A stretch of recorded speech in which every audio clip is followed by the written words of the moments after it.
Only 48 hours after Julian Vance signed a check for $80,000 to fund his son's lavish wedding, his phone buzzed with a call that would dismantle his world. It was Miller, the manager of the Cypress, the city's most exclusive private club. His voice was a jagged whisper, laced with a fear that seemed to vibrate through the line. "Mr. Vance," he began, his tone urgent, "please, for the love of God, tell me you aren't on speakerphone. We were conducting a routine audit of the security footage from the private library, the room where your family gathered after the guests departed. You need to see this with your own eyes. Come alone, and whatever you do, do not say a single word to Eleanor." At 70 years old, Julian had navigated the cutthroat world of Southern real estate for decades and believed he was immune to shock. But as he stood in the heavy, expensive silence of his study, a glacial chill crept down his spine that had nothing to do with the air conditioning. He realized then that a blade was already being sharpened for his back, and the person holding it was the one he had slept beside for 40 years. The smartphone felt like a piece of lead in his hand as the line went dead. Julian stared at the heavy oak doors of his study, the intricate carvings of the wood suddenly looking like the bars of a cage. He forced himself to breathe, a slow and deliberate inhalation that he had used in 1,000 boardrooms to mask his true intentions. He was Julian Vance, a man who had built a skyline out of South Carolina marshland. He did not tremble. He did not break. Yet, the air in the room felt thin, as if the very walls were beginning to exhale the secrets they had witnessed over 4 decades of marriage. He slid the phone into his pocket just as the brass handle turned. The door opened with a soft, well-oiled creak that usually signaled comfort. Eleanor stepped into the room, her silhouette framed by the golden afternoon light of Charleston. She was 62, but she moved with the lithe grace of a woman half her age. Her hair was a perfect silver bob, and she wore a silk robe that cost more than most people made in a month. In her hands, she carried a small porcelain tray with a single cup of steaming herbal tea. "Julian, dear," she said, her voice a soothing melody that had always been his anchor. "You have been brooding in here for far too long. The wedding was a triumph, but you must let the stress of it go. You look a little peaked." She walked toward his desk, her eyes scanning his face with a precision that he had once mistaken for devotion. Now, as the echo of Miller's warning rang in his ears, that gaze felt clinical, like a scientist observing a specimen in a jar. She set the tea down on the mahogany surface, the clink of the saucer sounding like a gavel in the silence. "I am fine, Eleanor," Julian replied, his voice surprisingly steady. "Just a few lingering details regarding the harbor project. You know how the city council loves to nitpick the final invoices." Eleanor reached out, her fingers cool as they brushed against his forehead. "You see, this is exactly what I was telling Caleb this morning. You are starting to lose your grip on the small things. You already told me the harbor invoices were settled 3 days ago. Don't you remember?" Julian felt a flicker of heat in his chest. He remembered perfectly. He had never told her any such thing. This was her weapon, the soft, persistent tap of gaslighting that had been chipping away at his confidence for months. She wanted him to doubt his own reality, to believe that his mind was a fading map. "Perhaps you are right," he murmured, lowering his eyes to play the part of the weary patriarch. "It must be the lack of sleep." Eleanor smiled, a thin and elegant expression that didn't reach her eyes. "Drink your tea. It has that valerian root you like. It will help with the tremors. Then, I think you should lie down. I have already told the staff we won't be needing dinner until 8. Julian looked at the steam rising from the cup. A week ago, he would have swallowed the liquid without a second thought. Now, it looked like a cup of shadows. He needed to get out. He needed to reach the cypress before the sun dipped below the horizon, but he knew Eleanor was a hawk. She didn't just watch him, she curated his movements. "Actually," he said, standing up and reaching for his linen blazer draped over the armchair, "I forgot that I left my briefcase at the club during the rehearsal dinner. It has the original deeds for the new development inside. I cannot have those sitting in an unlocked office overnight." Eleanor's brow furrowed slightly, a tiny ripple in her perfect complexion. "Can't Caleb go get it? Or I could call Isabella. She is already downtown for her yoga class." "You shouldn't be driving when you are this exhausted, Julian. Remember what happened last month when you took the wrong turn onto the bridge?" Julian tightened his grip on the blazer.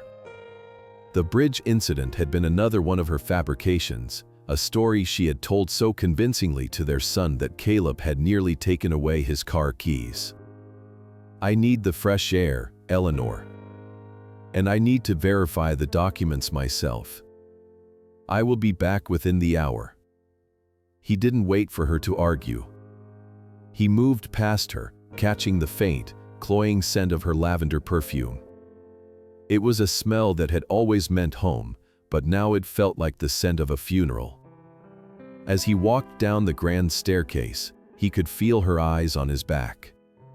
He didn't look up, but he knew she was standing at the top of the stairs, watching him with that same calculated stillness.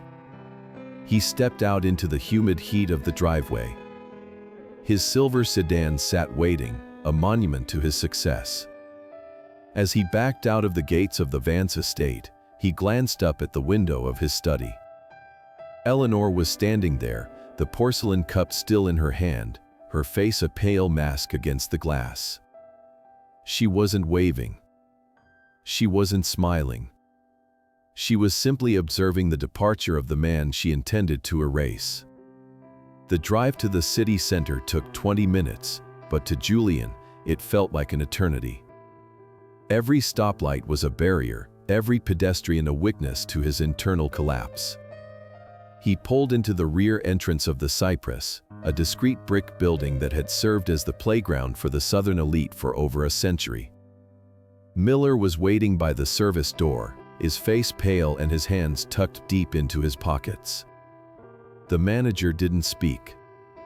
He simply nodded and led Julian through the darkened kitchen, past the rows of gleaming copper pots, and down a narrow staircase into the basement level where the security servers were housed. The air down here was cold and smelled of ozone and old paper. Miller opened a heavy metal door and pointed toward a flickering monitor in the corner. "I did not want to believe it, Mr. Vance," Miller whispered, his voice cracking. "I have known you for 25 years. But the camera in the library was upgraded last month. It picks up everything. Audio included." Julian sat in the hard plastic chair, his eyes fixed on the screen. He felt as though he were watching a movie about someone else's life. The timestamp on the footage read 11:45 on the night of the wedding. The room was the private library, a place of sanctuary where he had spent many nights reading to Caleb when he was a boy. The door on the screen opened, and the two women walked in. Eleanor and Isabella. They weren't fighting. They weren't distant. They moved toward each other with the familiarity of seasoned partners. Julian leaned forward, his hands gripping the edges of the desk so hard that his knuckles turned the color of bone. He was ready for the truth, but as the first words played through the speakers, he realized that no amount of business experience could have prepared him for the sheer depth of the malice about to be revealed. Would you like me to proceed to part 2, where Julian witnesses the devastating conversation on the security footage and hears the term early inheritance program for the first time? The blue light of the monitor cast a ghostly pall over Julian Vance's face as the video began to play. Miller stood in the shadows behind him, his breath coming in short, uneven hitches that betrayed his terror. On the screen, The heavy oak doors of the private library at the Cypress swung shut, sealing out the noise of the wedding reception. Eleanor and Isabella were alone, the soft amber glow of the lamps reflecting in the glasses of bourbon they held. Julian watched his wife, the woman who had just spent the evening playing the role of the doting mother and devoted partner. She didn't look tired. She looked energized, her posture regal and her eyes sharp with a predatory gleam he had never seen before. Isabella was the first to speak. The young lawyer kicked off her designer heels and sank into one of Julian's favorite leather armchairs, a glass of top-shelf whiskey in her hand. "To the easiest $500 million we will ever make," she said, her voice dripping with a cold, professional arrogance. She raised her glass toward Eleanor, who was standing by the fireplace, looking up at the oil painting of Julian that hung above the mantel. Eleanor didn't smile immediately. She took a slow sip of her drink, savoring it like a victory. "To the slow and steady fading of the great Julian Vance," she replied. Her voice was no longer the melodic, comforting hum that had greeted Julian every morning for 40 years. It was hollow and metallic. "Did you see him at the altar, Isabella? He could barely hold his hand steady when he gave Caleb the ring. He truly believes his body is failing him." Isabella let out a sharp, mocking laugh. "He believes it because you are a master of the craft, Eleanor. The way you look at him with that fake pity, the way you sigh when he forgets a name that you intentionally never told him. It is brilliant. But we need to be careful with the dosage. If his heart stops before the guardianship papers are finalized, the board of directors will fight us for every cent. We need him alive, just not present." Julian felt a surge of bile in his throat. He watched as Eleanor walked over to the desk, the very desk where he had signed countless charity checks and business deals. She traced the wood with her finger. "The digitalis is working perfectly," she said. "I had been crushing a double dose into his evening tea for 3 weeks now. The lead acetate in his morning smoothies is more subtle. It creates just enough brain fog to make him question his own reality. By the time he realizes he is being poisoned, he will already be declared incompetent by a court of law." Isabella leaned forward, her eyes narrowing as she shifted into legal mode. "That is why the early inheritance program is essential. I have drafted the documents to look like a standard corporate restructuring. Caleb is already under my thumb. He is so desperate for his father's approval that he doesn't realize he is signing away his own birthright. Once Julian is legally incapacitated, the Vance estate will flow directly into a trust that we control. Caleb will have a title in a corner office, but we will have the keys to the vault." Julian's knuckles were white as he gripped the edges of the security desk. The Early Inheritance Program. The name was so clinical, so sanitized for a plan that involved the systematic destruction of a man's life.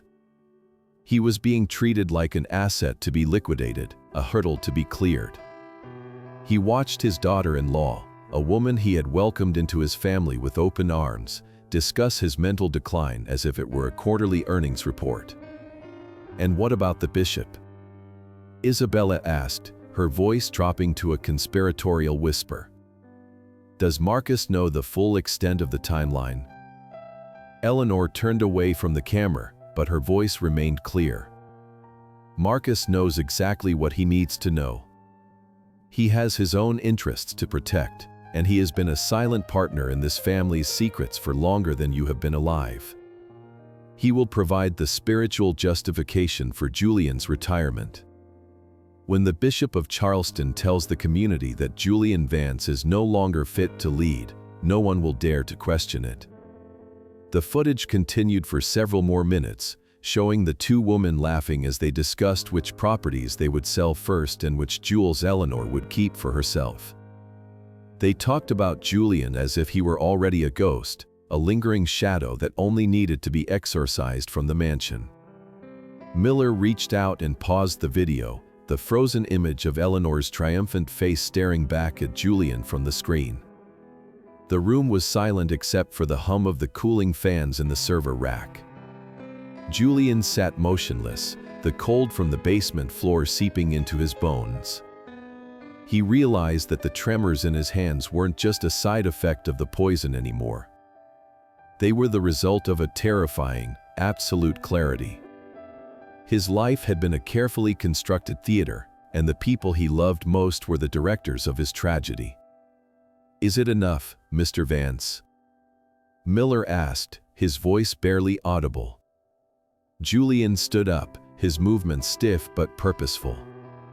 He didn't look like the broken man Eleanor wanted him to be. He looked like the man who had built an empire from nothing, a man who had survived recessions, lawsuits, and rivals. He looked at the small silver flash drive that Miller had used to copy the footage. "It is more than enough, Miller," Julian said, his voice as cold as a winter morning in the Lowcountry. "They think they are watching a man die. They don't realize they have just handed me the blueprints to their own destruction." He took the drive and slipped it into his pocket. He thought about the tea Eleanor had made for him, the gentle touches on his forehead, and the fake tears she had shed over his supposed memory loss. He felt a rage so pure it burned away the fog in his mind. He wasn't going to go to the police. Not yet. A simple arrest was too merciful for what they had planned. They wanted an early inheritance program. He was going to give them a legacy they would never forget. As he walked back up the stairs and out into the Charleston night, Julian Vance felt the first stirrings of a plan. He had to go back to that house. He had to sit at that table. He had to look into the eyes of the woman who was killing him and smile. He was going to be the finest actor they had ever seen. He was going to play the victim until the very moment he became the executioner. The tires of the silver sedan crunched over the gravel driveway of the Vance estate with a sound that reminded Julian of breaking bones. The grand colonial mansion loomed before him, its white pillars standing like silent sentinels under the flickering yellow glow of the carriage lamps. Only an hour ago, these walls represented his legacy and his sanctuary. Now, they were merely the backdrop of a high-stakes theater where he was the unintended lead in a tragedy. Julian reached into his pocket and felt the cold, hard edges of the silver flash drive. It was the only thing in the world that felt real. He took a deep breath, smoothing his expression into one of weary confusion, and stepped out into the thick, humid air of the Charleston night.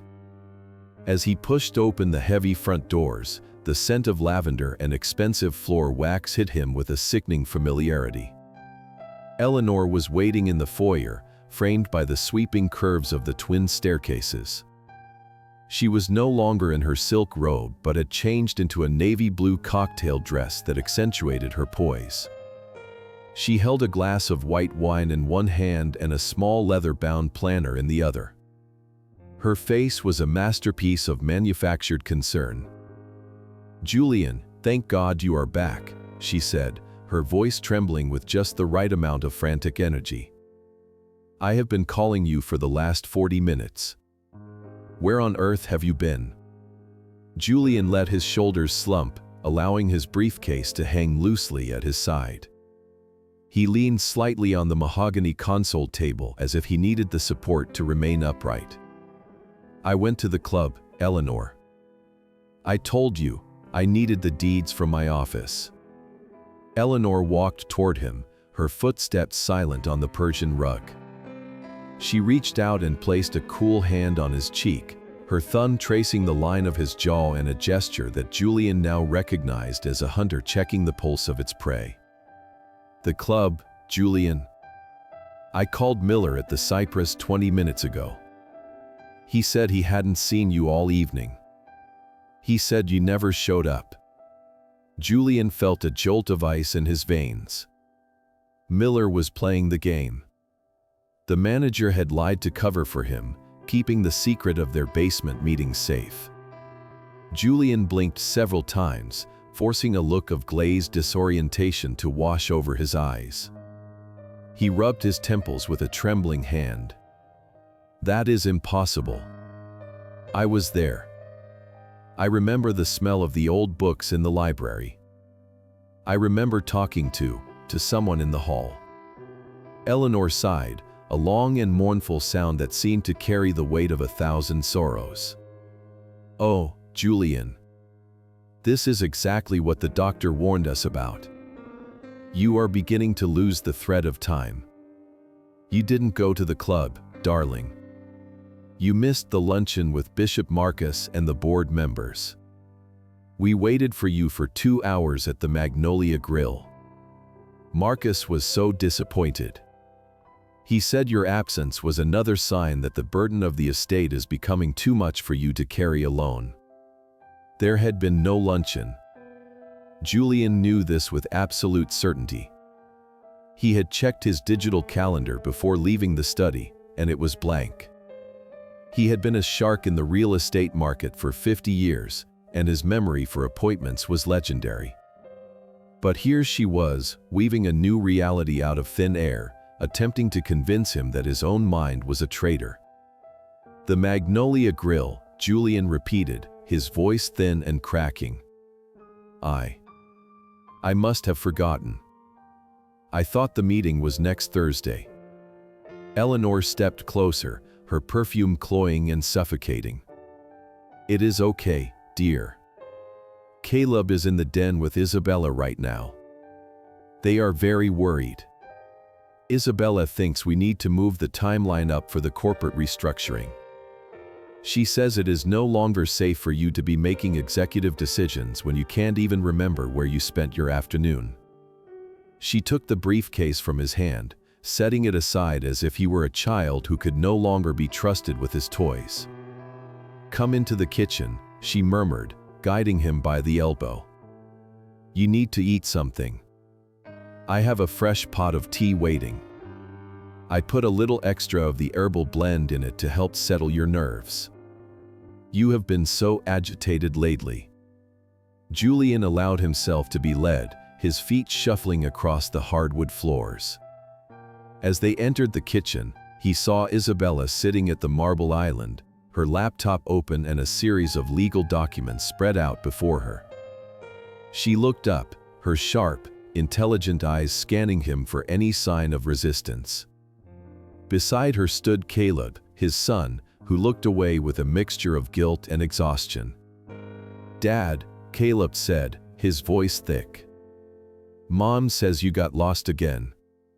We really need to talk about the guardianship papers Isabella drafted.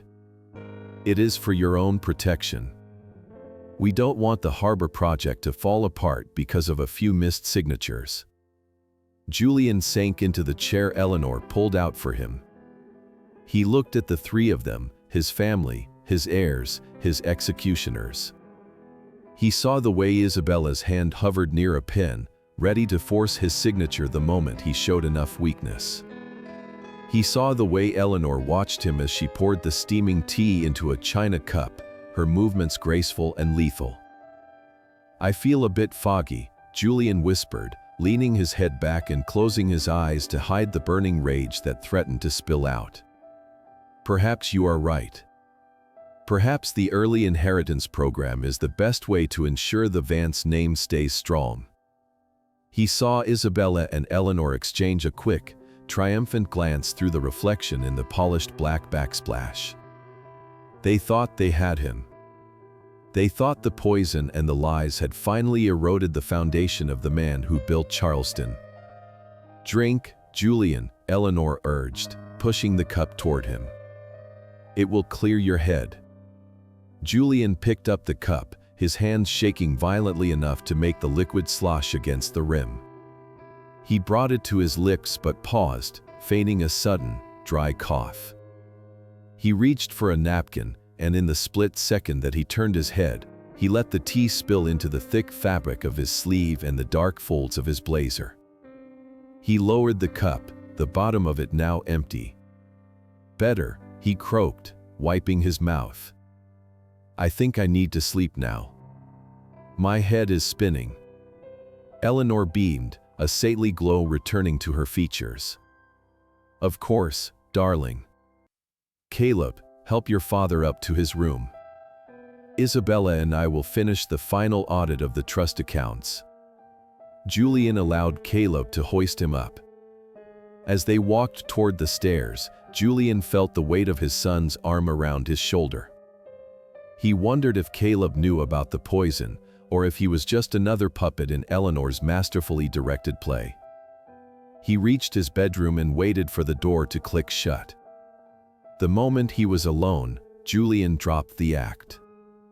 His back straightened, his hands stopped trembling, and his eyes cleared with a cold, terrifying light.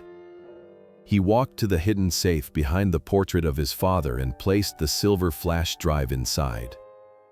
He stripped off his poisoned blazer, shoving it deep into a laundry bag that he would personally dispose of. He stood by the window, looking out over the marshlands he owned as far as the eye could see. They wanted him to be a ghost. They wanted him to be a memory. He would give them exactly what they asked for. He would play the fading king until the very second the trap was set, and when he finally spoke the truth, he would ensure there was nothing left of the Vance name for them to steal. Would you like me to proceed to part 4, where Julian meets with a trusted private doctor to confirm the poisoning and realizes the full extent of Eleanor's medical betrayal? The sun rose over Charleston with a deceptive warmth, casting long, golden shadows across the manicured lawns of the Vance estate. Julian Vance sat on the edge of his bed, his hands clasped tightly to hide the tremor that was no longer entirely an act. Every muscle in his 70-year-old frame ached with a dull, heavy fatigue. He looked at the nightstand where a fresh glass of water and a small plastic cup containing 3 white pills sat waiting. Eleanor had placed them there before she went down to oversee the breakfast preparations. To the rest of the world, she was the epitome of a caring wife, but to Julian, she was now a phantom moving through his home with a vial of venom in her pocket. He waited until he heard the distant, rhythmic clinking of silverware from the dining room below. Moving with a predatory silence he had perfected in the high-stakes negotiations of his youth, Julian reached into his bedside drawer and pulled out a small, airtight specimen bag. He didn't take the pills. Instead, he dropped them into the plastic sleeve and tucked it deep into the pocket of his trousers. He then took a small vial from his hidden safe and carefully scraped the residue from the bottom of the teacup he had used the previous night, capturing the dregs of the valerian root blend Eleanor had so insistently served him. His heart hammered against his ribs like a trapped bird as he descended the grand staircase. He found Eleanor in the sunroom, her silver hair shimmering in the light as she arranged a bouquet of white lilies. She looked up, a soft, practiced smile gracing her lips. "Good morning, Julian. Did you sleep well? You look a bit more presentable today, though your eyes still seem a little glassy. Did you take your supplements?" Julian offered a vacant nod, allowing his gaze to linger on a point just past her shoulder. "I took them, Eleanor. I think they are helping. My head feels quiet."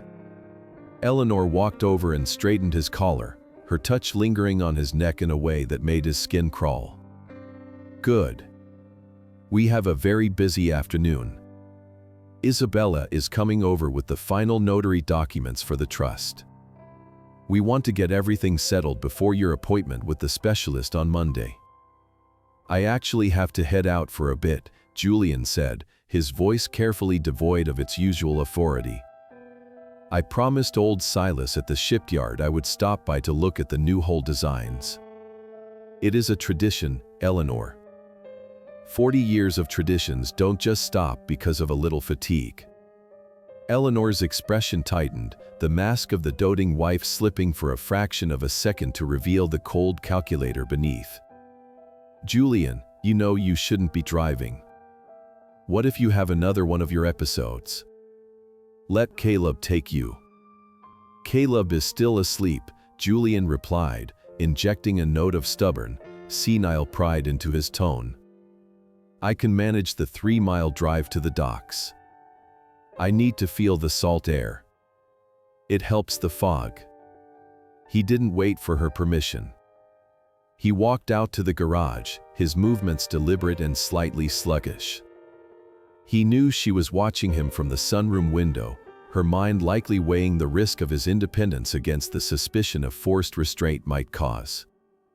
He backed the sedan out of the driveway and drove toward the harbor, but once he was out of sight of the estate, he made a sharp turn toward the medical district. Dr. Elias Holloway was a man who owed Julian Vance his entire career.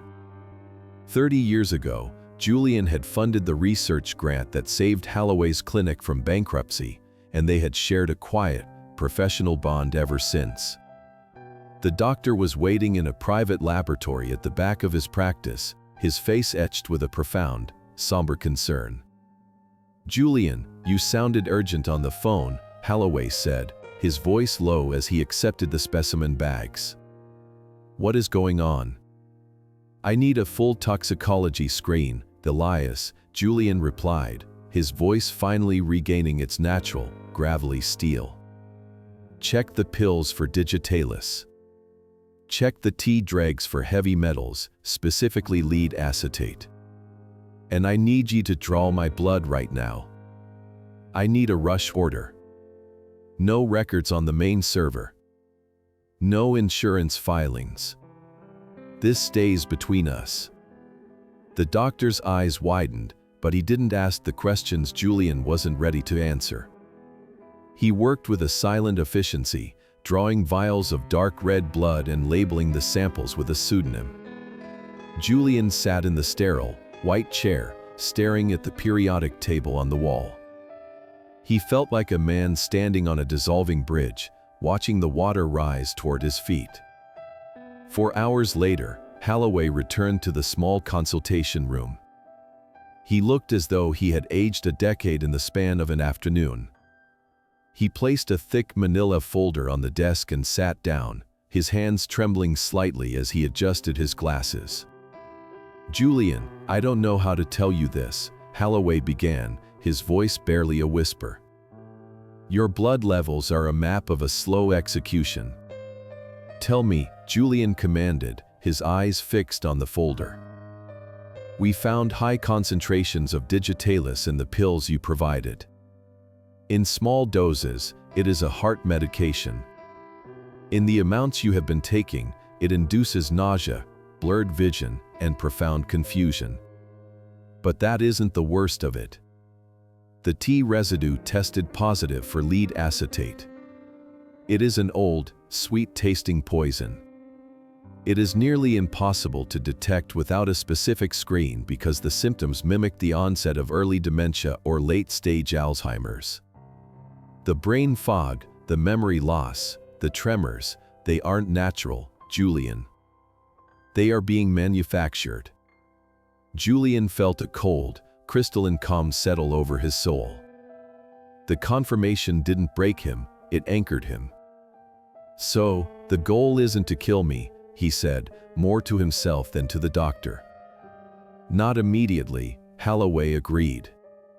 "The digitalis is keeping your heart under a constant, low-level stress, making you appear fragile. The lead is intended to destroy your cognitive standing. Whoever is doing this wants you alive but incompetent. They want a judge to look at you and see a man who can no longer manage his own life, let alone an empire.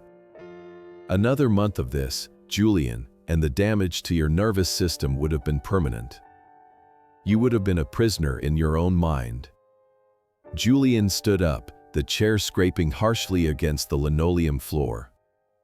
He reached for the folder, his grip steady and lethal. "Thank you, Elias. You have given me the one thing they thought they had taken away. What are you going to do?" Holloway asked, his eyes filled with a desperate worry. "You can't go back there. You need to call the police. You need a hospital." Julian looked at his old friend, a ghost of a smile touching his lips. If I go to the police now, they will hire the best lawyers money can buy. They will claim the samples were tampered with. They will use my medical record to prove I am delusional and paranoid. No, Elias. I am going back to that house. I am going to sit at that table. And I am going to let them think their poison is winning. He walked out of the clinic and into the blinding Charleston sun. He felt a strange, detached sense of power. He was a dead man walking in the eyes of his family, but in reality, he was the only one who truly knew the score. He drove back to the mansion, his mind already weaving the next layer of the trap. He would drink their water. He would listen to their lies. He would watch Eleanor and Isabella celebrate his decline. He would give them every reason to believe that Julian Vance was fading into the shadows, right up until the moment he stepped out of the dark and burned their world to the ground. The heavy manila folder from the medical clinic sat on the passenger seat like a live grenade as Julian Vance pulled back into the gates of his estate. The knowledge that he was being systematically poisoned by his own wife had transformed the familiar surroundings into a landscape of ghosts. Every oak tree draped in Spanish moss seemed to be a witness to a crime 40 years in the making. As he entered the foyer, the air was thick with the scent of lilies and the distant, rhythmic ticking of the grandfather clock. He heard voices echoing from the library, a low murmur of intimate conversation that ceased the moment his heel clicked against the marble floor. Eleanor emerged from the shadows of the hallway, her face instantly shifting from a look of intense concentration to one of saintly concern. "Julian, you are back late," she said, her eyes searching his face for any sign of clarity. "Silas mentioned you left the docks hours ago. You look exhausted, dear. Your hands are shaking again." Julian allowed his shoulders to slump, playing the role of the crumbling patriarch with a precision that would have earned him an award on any stage in Charleston. "I am just tired, Eleanor," he whispered, his voice thin and raspy. "The salt air didn't help the fog as much as I hoped. I think I need to lie down before the bishop arrives for dinner." "Oh, Julian, Marcus is already here," Eleanor replied, her hand reaching out to steady him with a grip that felt like a shackle. "He is in the study with Caleb and Isabella. They are discussing the vestry's role in the transition of the Vance Foundation. He wanted to pray with you." Julian felt a cold, sharp spike of adrenaline at the mention of Bishop Marcus Sterling. For 30 years, Marcus had been the moral compass of the Vance family. He had officiated Julian's wedding, baptized Caleb, and stood beside Julian during every corporate crisis. He was the brother Julian never had. But as he allowed Eleanor to lead him toward the study, a memory surfaced through the leaden fog of his mind.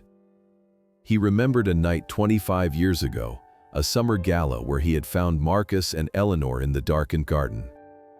He had dismissed their closeness as the bond of a woman seeking spiritual guidance, but in the light of the toxicology report, that memory took on a jagged, poisonous edge.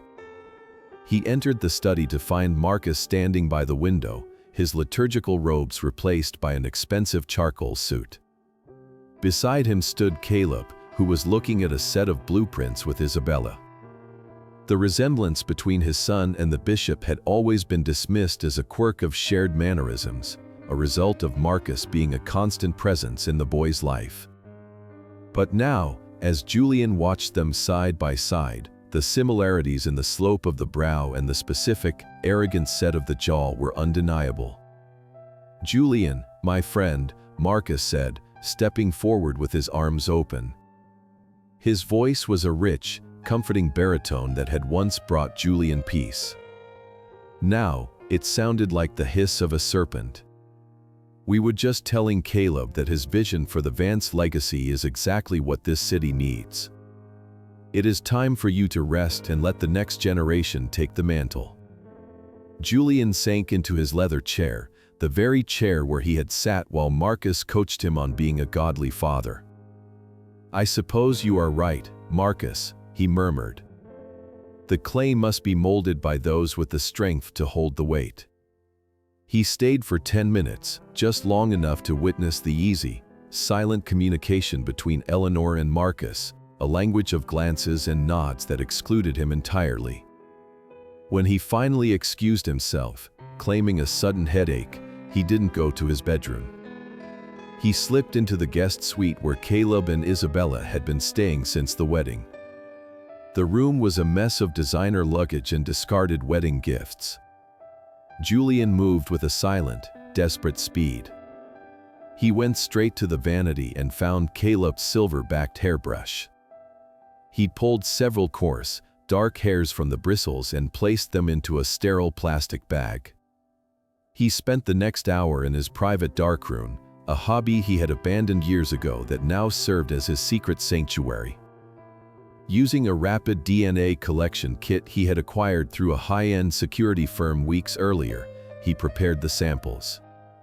He took a swab from his own cheek and another from the rim of a coffee cup Marcus had left in the study earlier that afternoon.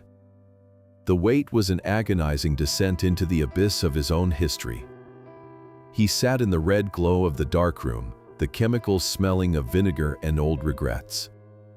While the machine processed the sequences, Julian's mind traveled back through 3 decades of birthdays, graduations, and holidays. He remembered the pride he felt when Caleb was born, the way he had handed out cigars at the shipyard, bragging that the Vance bloodline was finally secure.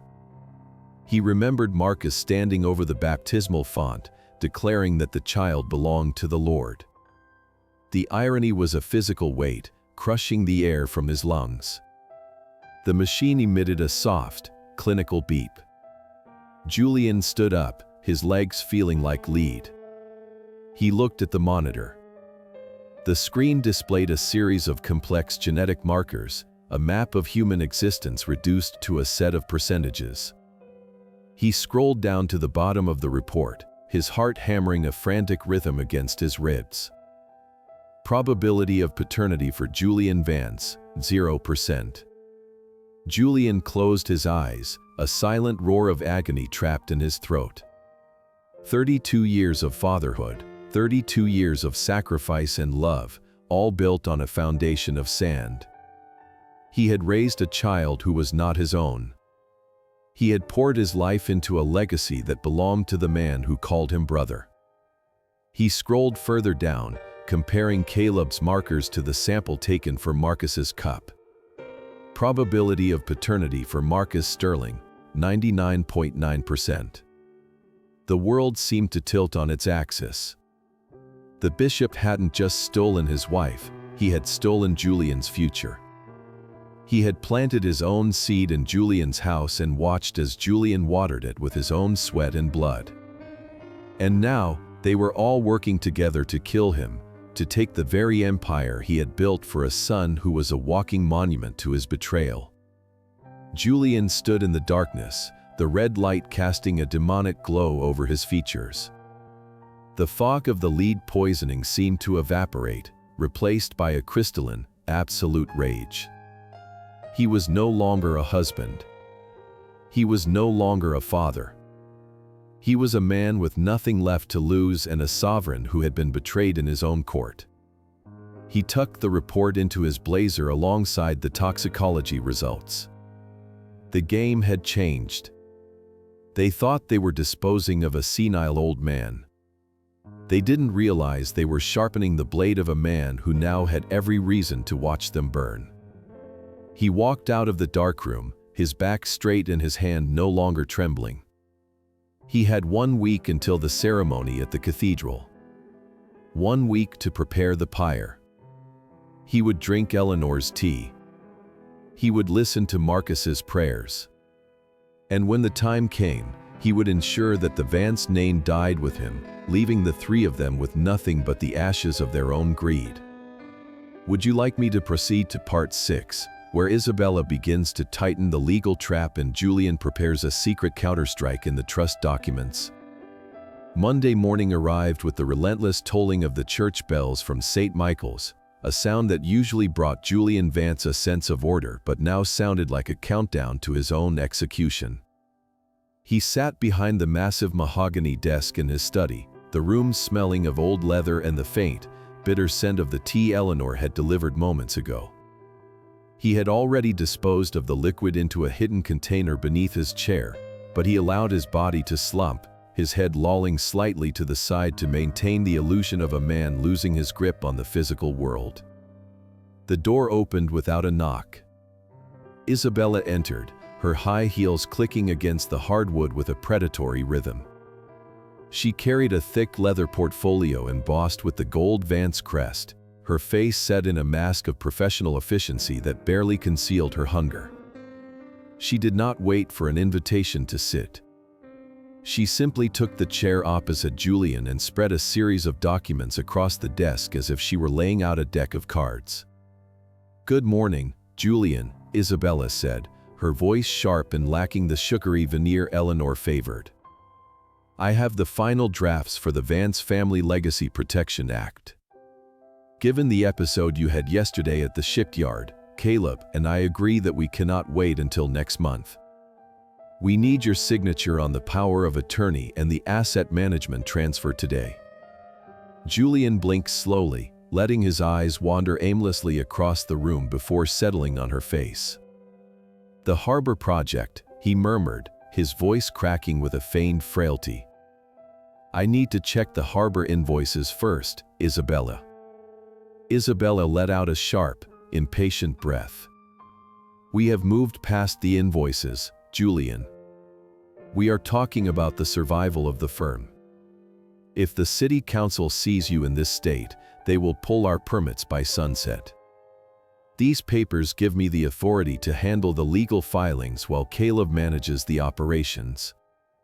It is a safety net. You will still be the chairman, but the burden will be off your shoulders." She pushed a document toward him, a heavy fountain pen held out like a lure.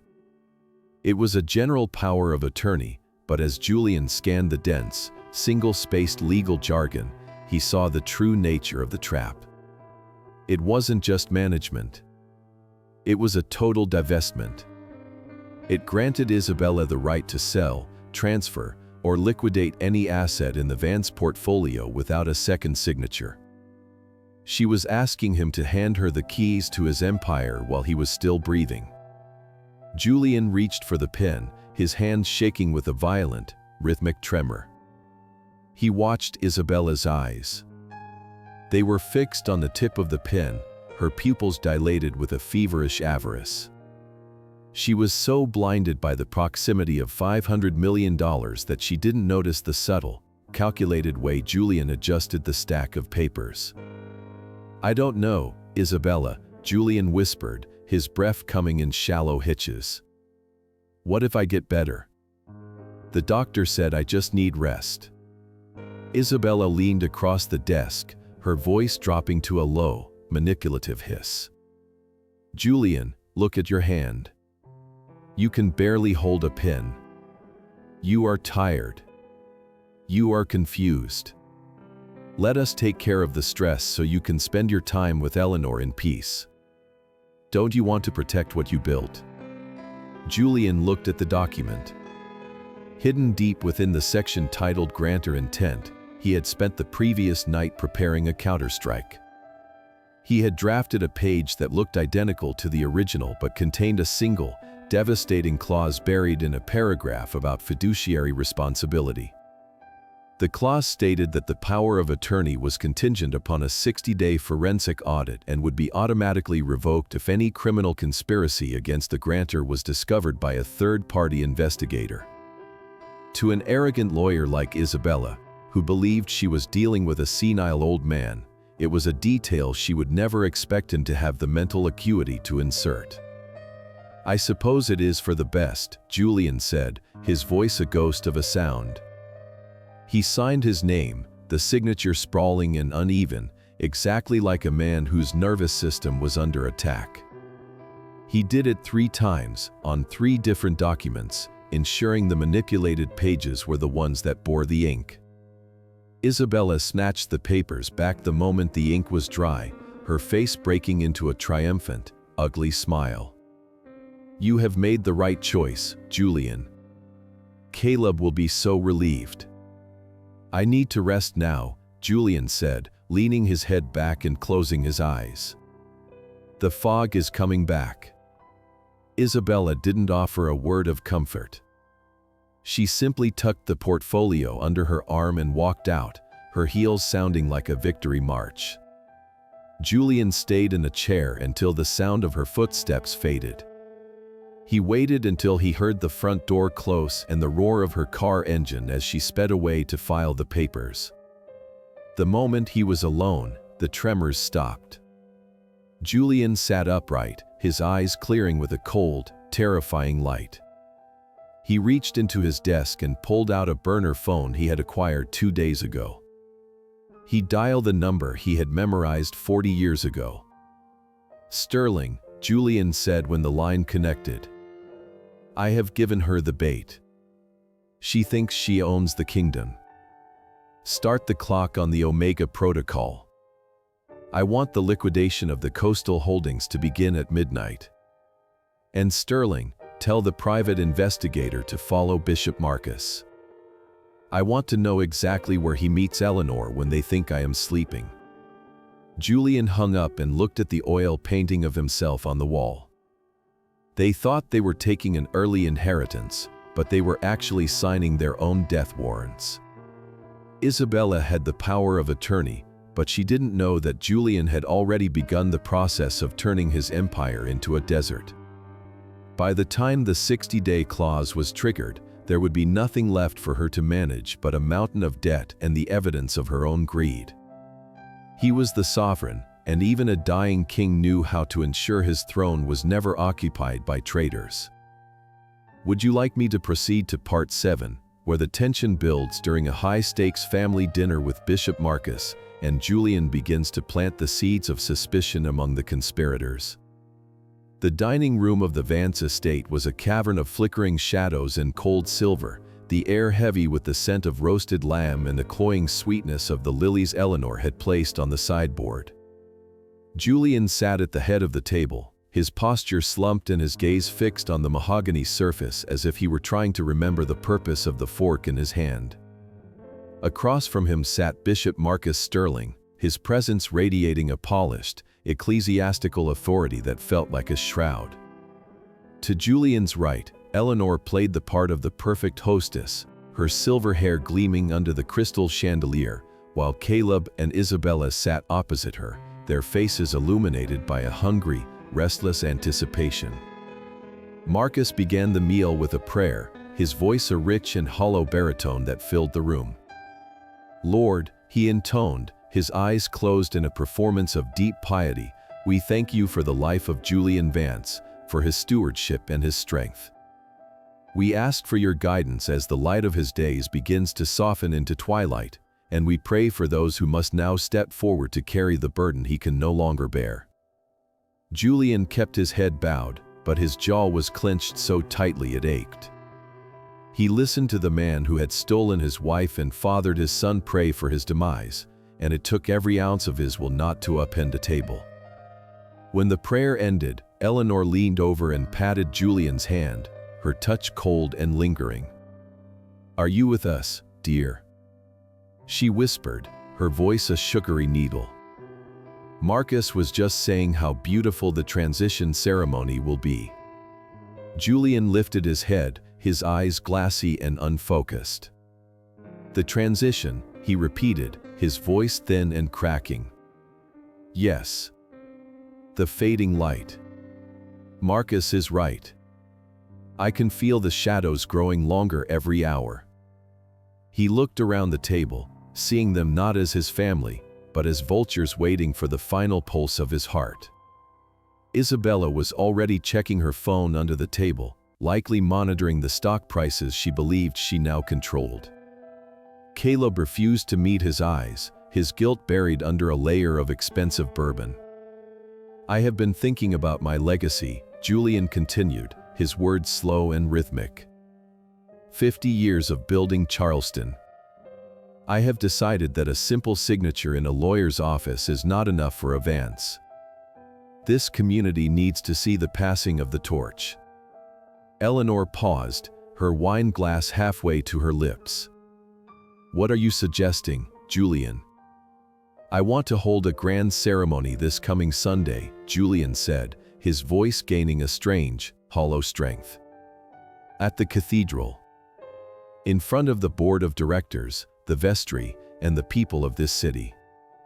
I will make a public declaration of the new heir and sign the final deeds of the estate on the altar. Marcus, I want you to preside. I want you to bless the hand that takes the keys from mine." Marcus and Eleanor exchanged a swift, electric glance. To them, this was the ultimate victory, a public coronation that would cement their control and silence any whispers about Julian's sudden decline. A public ceremony would make the guardianship and the asset transfer irreversible in the eyes of the Charleston elite. "It would be my greatest honor, Julian," Marcus said, a predatory smile touching his lips. "A public testimony of your faith in the next generation. It is exactly what the Lord requires." Isabella leaned forward, her eyes glittering with avarice.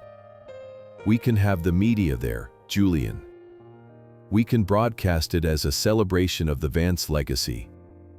It will stabilize the market and ensure a seamless handover to the trust." Julian nodded, his hand trembling as he reached for a glass of water. "Yes. A celebration. I want the world to see exactly what has been built in this house. I want every monitor in the cathedral and every overflow room to be active. I want the truth of the Vance name to be inescapable." Eleanor squeezed his arm, her eyes shining with a triumph she could no longer hide. "You are so brave, Julian. Even in your weakness, you are thinking of the family." "I am thinking of everyone, Eleanor," Julian replied, his voice dropping to a conspiratorial whisper. "I want to ensure that every person in this room gets exactly what they deserve." The rest of the dinner was a masterclass in deception. Julian played the part of the dying king, offering fragmented memories of his childhood and disjointed advice to Caleb, who looked increasingly nauseated by the charade. Julian watched as Eleanor and Marcus discussed the guest list and the order of service, their voices filled with the excitement of two people who had just won the lottery. They talked about him as if he were already a monument, a stone figure they could polish and use to decorate their new lives. As the meal drew to a close, Julian stood up, his movements stiff and agonizingly slow. He looked at Marcus, the man he had called brother for 30 years. "Thank you for the prayer, Marcus. It is comforting to know that even in the dark, some things are revealed." Marcus stood and gripped Julian's hand, his palm dry and cold. "Sleep well, Julian. The Lord is with you." Julian walked out of the dining room, the clicking of his cane echoing against the marble. He went straight to his study and locked the door. He didn't turn on the lights. He sat in the darkness, looking out at the distant steeples of the city. Protocol Omega was already in motion. Sterling had confirmed that the liquidation of the hidden assets was 60% complete. The money was disappearing into the orphanage trust like water into sand, leaving behind nothing but a hollow shell for Isabella to discover when the trap was sprung. He pulled the toxicology report and the DNA results from his desk, staring at the names and the percentages. Sunday was 5 days away. 5 days to stay alive. 5 days to drink their water and listen to their lies. He felt a cold, crystalline peace. They thought they were preparing a coronation, but Julian Vance was preparing a funeral, and he was going to make sure they were the ones in the coffins. He reached for his burner phone and sent a single text to Miller at the Cypress. "Everything is ready. Ensure the video files are formatted for the cathedral's media system. We are going to give them a retrospective they will never forget." The clocks in the Vance mansion struck midnight, their synchronized tolls echoing through the cold, silent corridors like a funeral march. Julian Vance sat in the absolute darkness of his private library, the only light coming from the glowing encrypted tablet on his desk. He was no longer the trembling, confused old man who had slumped over the dinner table a few hours ago. His back was as straight as a steel beam, and his eyes, free from the dulling influence of the digitalis he had secretly been discarding, were as sharp and lethal as a surgeon's scalpel. He pressed a button on a secure satellite phone, and the line connected instantly. "Evelyn," Julian whispered, his voice vibrating with a terrifying, low-frequency power. "Report." Evelyn Sterling, the woman who had managed the Vance corporate legal wars for 3 decades, didn't waste time with pleasantries. Her voice was crisp and clinical. The coastal holdings in Beaufort and the commercial towers in downtown Charleston had been successfully moved into the Indigo Trust, she said. By tomorrow morning, the deed transfers will be finalized. Every asset has been wrapped in 4 layers of shell companies before being funneled into the Westside Orphanage Foundation. On paper, you are losing millions in bad trades. In reality, you are building a fortress where those vultures can never reach. Julian watched a progress bar on his screen. The liquidation was a scorched earth campaign. He was tearing down the very empire he had built with his bare hands, stone by stone, just to ensure that Eleanor and Isabella inherited nothing but the dust. He was turning $500 million into a ghost. Isabella is monitoring the primary Vance dashboard from her laptop, Julian noted, his eyes tracking the digital activity on a secondary monitor. She thinks she is watching the empire flourish. She is seeing exactly what I want her to see, Evelyn replied. I have mirrored the main server. I created a fake digital interface that populates her screen with ghost numbers. Every time she logs in, she sees a rising balance of $60 million in the liquid reserve account. She sees growth in the harbor project. But those accounts are hollow shells, Julian. They are digital mirages. The moment she tries to actually move that money, the system will trigger a security lock that freezes everything and sends a direct notification to the Charleston Police Department for suspected embezzlement. It is perfect, Julian murmured. She is so blinded by her own arrogance that she won't check the routing numbers. She believes I am too senile to know what a mirror server even is. Julian paused, his gaze drifting to a framed photograph on his desk of a younger himself and Caleb at the shipyard. The boy had been 10 years old, wearing an oversized hard hat and smiling with a pride that had once warmed Julian's heart. Now, knowing the boy shared the blood of the bishop, the image felt like a mockery. And the bishop? Julian asked, his voice hardening. His private accounts are linked to the church's construction fund, Evelyn said. We have documented 12 separate transfers from the Vance Foundation to Marcus Sterling's offshore account in the Caymans, all authorized by Eleanor's forged digital signature. They weren't just planning to take your company, Julian. They have been robbing the charity wing for years to fund their own private retirement. I have the wire receipts and the IP addresses. It is a federal paper trail that will lead them straight to a prison cell. Julian felt a grim sense of satisfaction. Protocol Omega was not just about protection, it was about total annihilation. He was setting a trap that required their own greed to trigger the mechanism. He was giving them exactly what they wanted, the power to sign, the power to move money, and the power to lead, knowing that every action they took from this moment forward was a nail in their own coffins. You have the video files from Miller? Julian asked. I do, Evelyn confirmed. They are integrated into the presentation for the Sunday ceremony. I have also added the forensic toxicologist's report and the DNA sequences. I have set up a remote override for the cathedral's media system. Once you give the signal, Marcus and Eleanor will lose control of the room. The live stream will broadcast their sins to every donor and parishioner in the state. There will be no dark corner for them to hide in. Evelyn paused, her tone softening for the first time in the conversation. Julian, once this starts, there is no going back. The Vance name will be dragged through the mud. You will be at the center of the greatest scandal in the history of South Carolina. You will have your freedom, but you will have nothing else. Julian looked at the dark silhouette of the city through the window.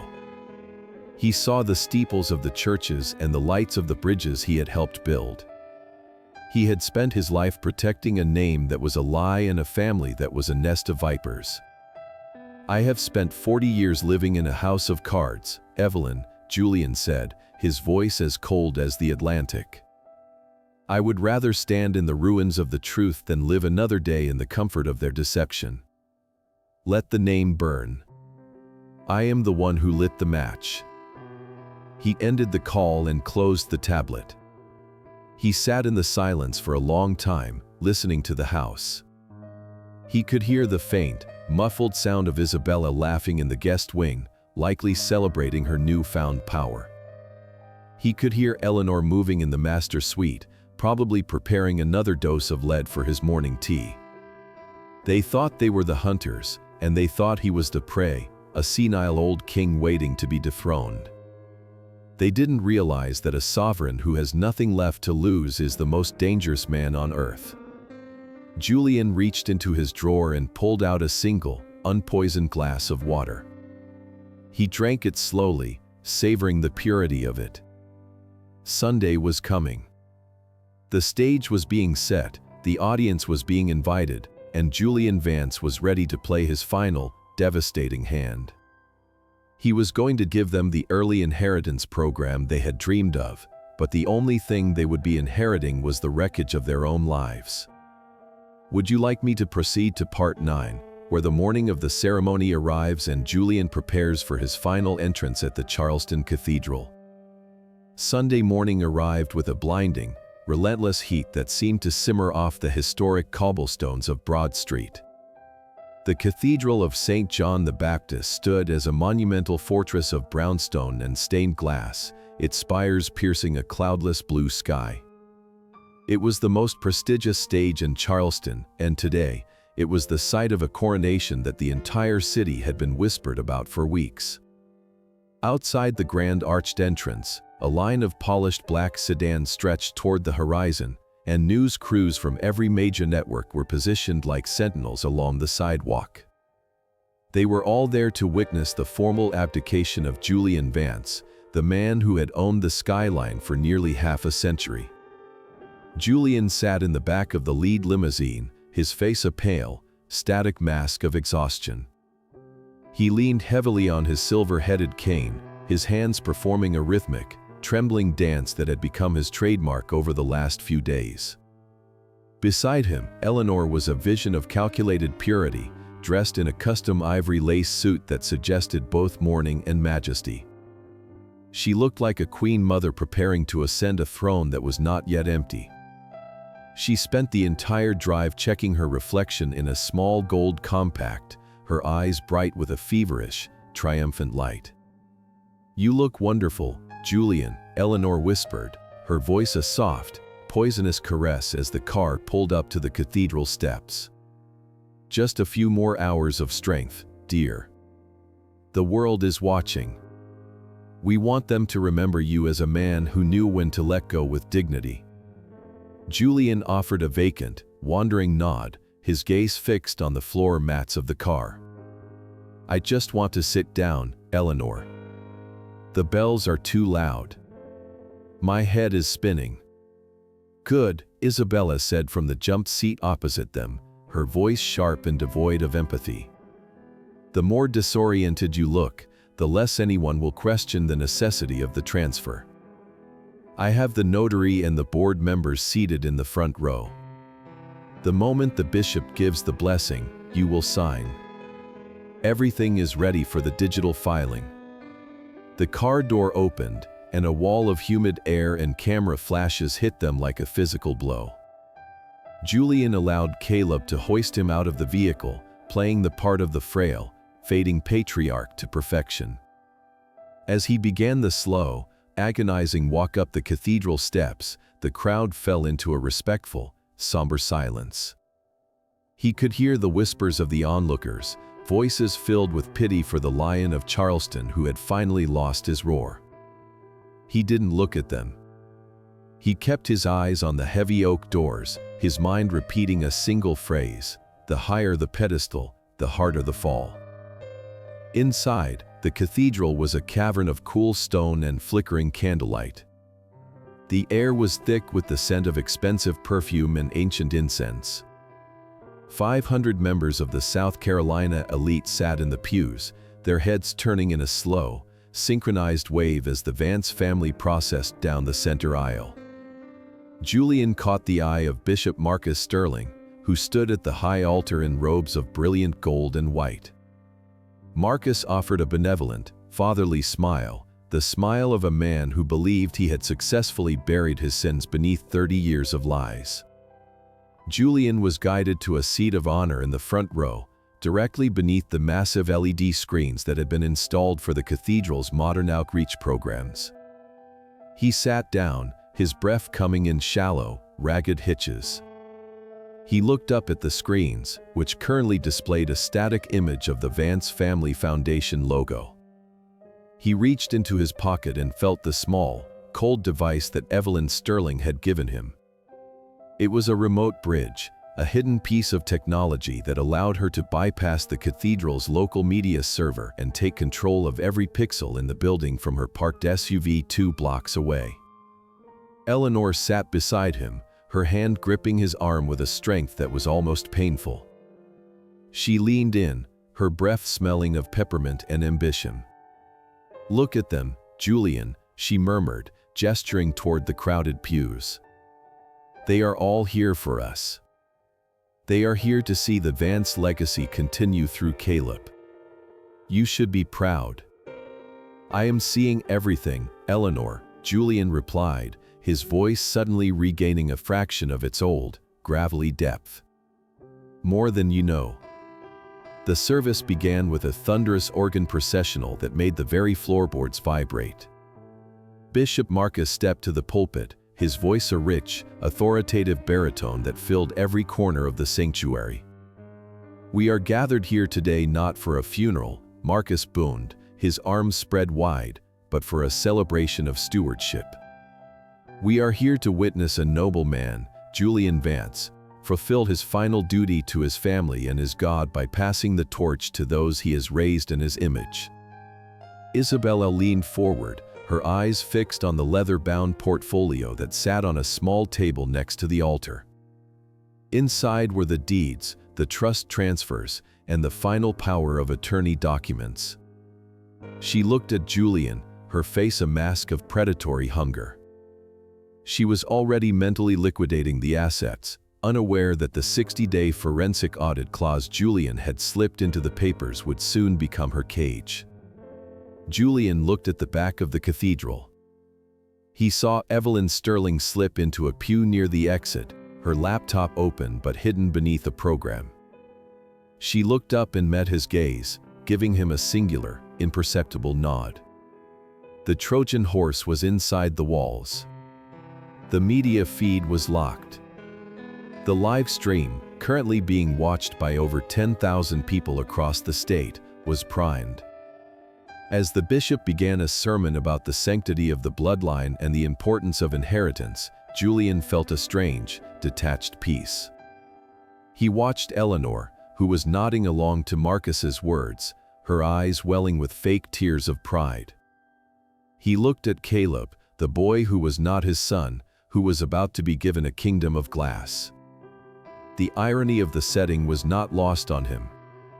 They were in a house of God, surrounded by symbols of truth and light, while they plotted the final theft of a man's life. Julian reached out and adjusted the small pearl button on his cuff, which housed a secondary microphone. Everything was being recorded.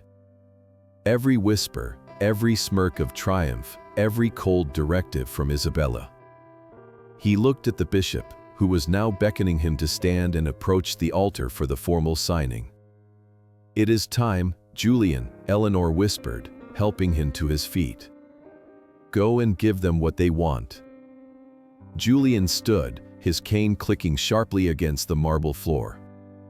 He didn't look like a man who was losing his mind. He looked like a man who was stepping onto a battlefield. He began the long walk toward the altar, toward the bishop, and toward the documents that would either end his life or begin his revenge. The cameras followed his every movement, broadcasting his slow progress to the world. He reached the table and looked down at the pen Marcus held out to him. "I am ready," Julian said, his voice echoing through the silent cathedral.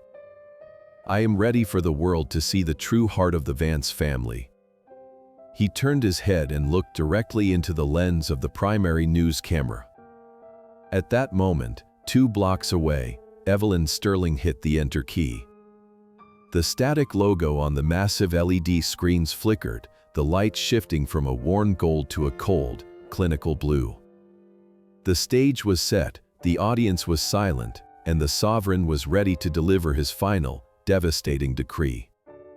Would you like me to proceed to part 10, where Julian unleashes the first wave of evidence on the screens and the public exposure of the conspirators begins? The gold-plated fountain pen in Bishop Marcus Sterling's hand glinted under the cathedral lights as he extended it toward Julian Vance. The silence in the sanctuary was so thick it felt as though the 500 guests were held in a collective trance. Julian reached out, his hand performing a final, exaggerated tremor as his fingers brushed the cool metal of the pen. He looked down at the documents, the papers that would legally strip him of his life's work, and then he looked up at Marcus. The bishop's smile remained steady, but his eyes were fixed on the signature line with a hunger that was almost carnal. Instead of taking the pen, Julian's hand moved past Marcus's arm and gripped the neck of the microphone mounted on the pulpit. The sudden, sharp scrape of the movement echoed through the massive speakers like a crack of thunder. Julian stood up straight, the curve in his spine vanishing as he shed the weight of his feigned frailty. He looked out at the congregation, his eyes no longer glassy but burning with a cold, crystalline intensity. "For 50 years, I have built this city on the bedrock of trust," Julian began, his voice no longer a raspy whisper but a deep, resonant baritone that shook the rafters of the cathedral. "I have been told by those closest to me that my light is fading.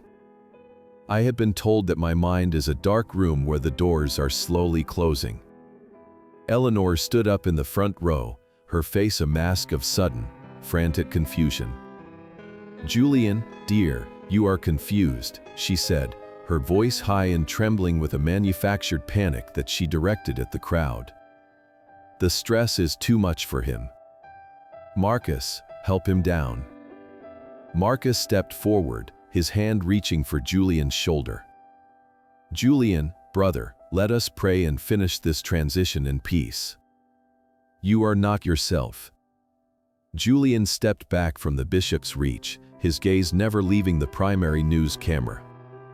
"You are right, Marcus. I am not the man you thought I was. I am not the victim you spent the last month creating. I am the sovereign of this house, and today, I have prepared a retrospective for all of you." In the back of the cathedral, Evelyn Sterling hit the final sequence on her laptop. The massive LED screens behind the altar flickered once and then exploded into life with grainy, black and white security footage. The timestamp in the lower corner read 11:45 on the night of the wedding. The location tag was unmistakable, the private library at the Cypress. The congregation gasped as the image of Eleanor Vance filled the screen. She was seen pouring 2 glasses of bourbon, her movements lithe and confident. Isabella entered the frame, kicking off her shoes and laughing. "To the easiest $500 million we will ever make," Isabella's voice boomed through the cathedral's state-of-the-art sound system, crisp and undeniable. Julian watched Eleanor. She looked as though she had been turned to stone. The ivory lace of her suit seemed to tighten around her throat like a noose. Beside her, Isabella was deathly still, her laptop sliding from her lap to hit the marble floor with a hollow plastic crack. The footage continued, a relentless wave of betrayal. The audience watched as Eleanor mocked Julian's tremors and described his fading memory as a masterpiece of her own craft. They heard the term early inheritance program for the first time, spoken with a cold, professional arrogance that made the parishioners in the pews recoil in disgust. But the most devastating blow was yet to come. The screen flickered again, transitioning to high-definition color footage from a hidden angle in the Vance Mansion kitchen. It was from 3 mornings ago. The camera looked down as Eleanor stood by the granite island, humming a soft gospel tune. She opened a small plastic bottle and began crushing white pills with a mortar and pestle, the grinding sound amplified until it sounded like the crushing of bones. "I put a double dose in today," Eleanor's voice whispered from the screen as she stirred the powder into a green smoothie. "He went down hard yesterday. The doctor says his heart is weak anyway. One day he will just go to sleep and not wake up." A woman in the third row let out a strangled scream. Men stood up, their faces twisted in horror. The sanctuary was no longer a place of worship, it was a court of judgment. Eleanor collapsed back into her seat, her eyes wide and vacant as she watched her own hands prepare the poison. The mask of the saintly, devoted wife had not just slipped, it had been incinerated in front of the world. Isabella tried to move, her eyes darting toward the side exit, but the crowd was already closing in, their murmurs growing into a roar of outrage. She looked at Julian, her face a mask of pure, unadulterated hatred. "You think this saves you?" She screamed over the noise. "You are still an old man with a failing heart." Julian ignored her. He looked at Bishop Marcus, who was trying to descend the altar steps. "Not so fast, Marcus," Julian said, his voice cutting through the chaos. "We haven't reached the part about the spiritual justification yet." The screen changed one last time, displaying a series of bank wire transfers from the Vance Foundation to a private account in the Cayman Islands. Each one was authorized by a digital signature that Eleanor had forged, but the recipient was Marcus Sterling. The bishop's hands began to shake, his golden robes looking like the costume of a common thief. Julian stood at the pulpit, a pillar of ice in a room of fire. He looked down at the broken woman who had slept beside him for 40 years. "You wanted my legacy, Eleanor," he said, his voice echoing into the furthest corners of the cathedral. "You wanted to see me fade into the shadows. Well, the lights are on now. And the world is finally seeing you for exactly what you are." The police sirens began to wail in the distance, a sharp, rhythmic sound that signaled the end of the Vance family's reign. Julian closed the leather portfolio on the pulpit, the signature lines still empty. He had not signed away his empire. He had simply used it to build a pyre for the people who tried to steal his soul. He looked at Eleanor, who was now weeping, a low, pathetic sound that was drowned out by the fury of the crowd. The grand reveal was complete, but as Julian watched his son, Caleb, stare at the screen in shattered silence, he knew that the final, most painful truth was still waiting in the wings. Would you like me to proceed to part 11, where Julian reveals the DNA results and the bishop's ultimate betrayal of the Vance bloodline? The roar of the congregation at the Charleston Cathedral reached a fever pitch, but it was nothing compared to the silence that followed when Julian Vance raised his hand once more. He did not look at the screaming Eleanor or the frantic Isabella. Instead, he turned his gaze toward Caleb, his son, who was standing frozen in the center aisle. The young man's face was a map of absolute devastation, his world having been dismantled by the footage of the women he trusted plotting his father's murder. Julian stepped back to the microphone, his voice cutting through the humid air like a scythe. "You feel as though you have lost everything, Caleb," Julian said, his eyes filled with a weary, ancient sorrow. "You think the betrayal ends with the money and the medicine. But there is one final piece of the Vance legacy you need to understand. One final secret that has been kept in this house for 32 years. Julian signaled to Evelyn Sterling in the back of the room. The massive LED screens, which had just shown the evidence of a murder plot, flickered and changed. A new document appeared, stark and clinical. It was a paternity test report from a private laboratory. At the top, in bold, black letters, it read Subject 1, Caleb Vance. Subject 2, Marcus Sterling. A sound escaped the crowd that was not quite a gasp and not quite a scream. It was a low, guttural moan of collective shock. Julian read the results into the microphone, each word landing like a hammer blow. Probability of paternity, 99.9%. Caleb staggered back, his knees hitting the wooden pew. He looked at the screen, then he looked at Bishop Marcus Sterling, who was cowering near the altar rail. The resemblance that Julian had ignored for 3 decades was now a screaming, undeniable truth. The slope of the brow, the arrogant set of the jaw, the very shape of the man's hands. Caleb was not a Vance. He was the biological proof of a 30-year affair between a priest and a wife. "You wanted to mold the clay, Marcus," Julian said, turning to the bishop. "You wanted to leave your mark on my house. Well, there he is. Your son. The boy I raised while you preached about the sanctity of marriage." Marcus tried to speak, his mouth working but no sound coming out. He lunged toward the vestry door, but the deacons of the church, men whose respect Julian had earned over decades, stepped forward to block his path. They did not move. They simply stood there, their faces set in grim judgment of the shepherd who had fleeced his flock. "But I am not the only one who has been raising a stranger's child," Julian continued, his gaze shifting to Isabella. Isabella, who had been trying to blend into the shadows, froze. The screen changed again, displaying a series of high-resolution photographs.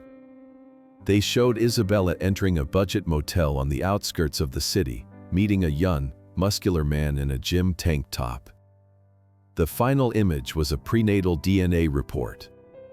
Subject, fetus. Alleged father, Caleb Vance. Probability, 0%. Alleged father, Chad Miller. Probability, 99.9%. The sanctuary erupted in a fresh wave of outrage. Megan, as she was known in another life, or Isabella as she called herself here, let out a shriek of pure defeat. She looked at Caleb, but the man she had called her husband did not even see her. He was staring at the floor, his soul having been hollowed out in the span of 10 minutes. The heavy oak doors at the back of the cathedral burst open. The sirens that had been wailing in the distance were now at the doorstep. 6 uniformed officers and the chief of police marched down the center aisle, the sunlight from the street silhouetting them against the stone floor. Chief Miller, a man Julian had known for 20 years, did not stop until he reached the front row. Eleanor Vance, Isabella Vance, and Marcus Sterling, the chief announced, his voice echoing through the rafters. "You are under arrest for conspiracy to commit murder, attempted murder, and multiple counts of grand larceny and fraud." The officers moved with a cold, professional efficiency.